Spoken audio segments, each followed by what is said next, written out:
আরে আরে, ভয় পেও না। আমি সেই পুরনো আমলের পেতনি রত্নাবতী।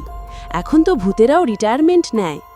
আজ একটা গল্প বলি, শুনে মজা পাবে। একবার আমি এক গায়ে গিয়ে ভেবেছিলাম একটু ভয় দেখাবো।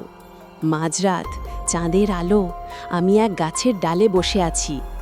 হঠাৎ দেখি এক লোক সাইকেল চালিয়ে আসছে। আমি ধীরে ধীরে ভেসে গেলাম তার সামনে।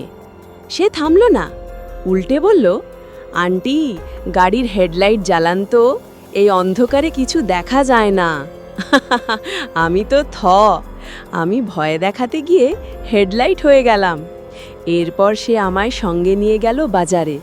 সবাই বলছে, কি সুন্দর ভাসমান আলো। আমি ভাবলাম, ছাড়ো, এই গায়ের লোকজন ভয় না পেয়ে আমাকে ব্যবহার করছে।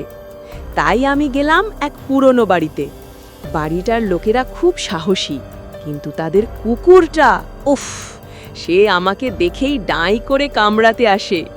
আমি পেতনি হয়ে কুকুর থেকে পালাচ্ছি। ভাবো কি দিন আমার গেছে। এখন আমি ভয় দেখাই না, বরং বাচ্চাদের গল্প বলি, বয়স্কদের পাশে বসে রেডিও শুনি, আর মাঝে মধ্যে তোমাদের মতো ভালো শ্রোতা পেলে এমন গল্প বলি। তাই বলছিলাম, পেতনি মানেই ভয় না, কখনো কখনো আমরাও একটু মজা